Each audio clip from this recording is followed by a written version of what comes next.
போய் அட்ரஸ் கேட்டு மயக்கம் போட்டு விழுகிற மாட்டோம் ட்ரான் பண்ணுங்க ப்ரோ. அவங்க ரியாக்ஷன் பார்ப்போம். சேட்டராண்ணா செஞ்சுருவோம். பஸ் ஸ்டாண்டுக்கு எங்கிட்ட போனோம். பஸ் ஸ்டாண்டுக்கு எங்கிட்ட போகிறோம். பஸ் ஸ்டாண்ட் போப்பா.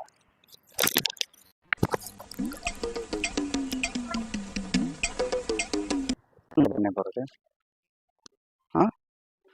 எங்கிட்டனே அந்த சைடா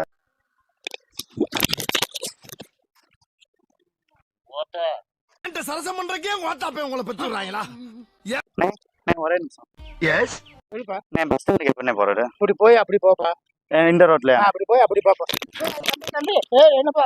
எந்திரிப்பா எந்திரிப்பா எந்திரிப்பா. அடங்கப்பா, இது உலக நடிப்புடா சாமி. ஒன்றும் இல்லைண்ணே, வீடியோடா. சரிப்பா சரி.